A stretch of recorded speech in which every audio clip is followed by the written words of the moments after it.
ಬರಪೀಡಿತ ತಾಲೂಕುಗಳಲ್ಲಿ ಬೆಳೆ ನಷ್ಟಕ್ಕೆ ಪ್ರತಿ ಎಕರೆಗೆ 50,000 ರೂಪಾಯಿ ಪರಿಹಾರ ಪಾವತಿಸಬೇಕು ಎಂದು ವಿಧಾನಸಭೆ ವಿರೋಧ ಪಕ್ಷದ ನಾಯಕ ಆರ್ ಅಶೋಕ ಆಗ್ರಹಿಸಿದ್ದಾರೆ.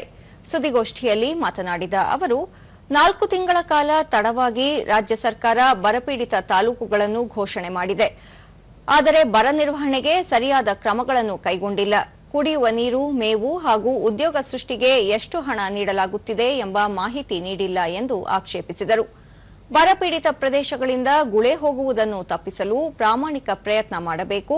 ಅನಿವಾರ್ಯವಾಗಿ ವಲಸೆ ಹೋದ ಕುಟುಂಬಗಳಿಗೆ ಸಾಮಾಜಿಕ ಆರ್ಥಿಕ ಭದ್ರತೆ ಮತ್ತು ಮಕ್ಕಳಿಗೆ ಶೈಕ್ಷಣಿಕ ಖಾತರಿ ನೀಡಬೇಕು ಎಂದು ಒತ್ತಾಯಿಸಿದರು. ರೈತರ ಕೃಷಿ ಸಾಲವನ್ನು 1 ಲಕ್ಷ ರೂಪಾಯಿಯವರೆಗೂ ಮನ್ನಾ ಮಾಡಬೇಕು. ಪ್ರತಿ ಎಕರೆ ಬೆಳೆ ನಷ್ಟಕ್ಕೆ ತಲಾ 50,000 ರೂಪಾಯಿ ಪರಿಹಾರ ಪಾವತಿಸಬೇಕು.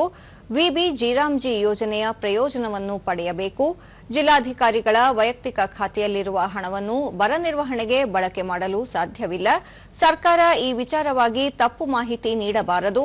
ರಾಜ್ಯದ 175 ತಾಲೂಕುಗಳನ್ನು ಬರಪೀಡಿತ ಎಂದು ಘೋಷಿಸಬೇಕು ಎಂದು ಆಗ್ರಹಿಸಿದರು.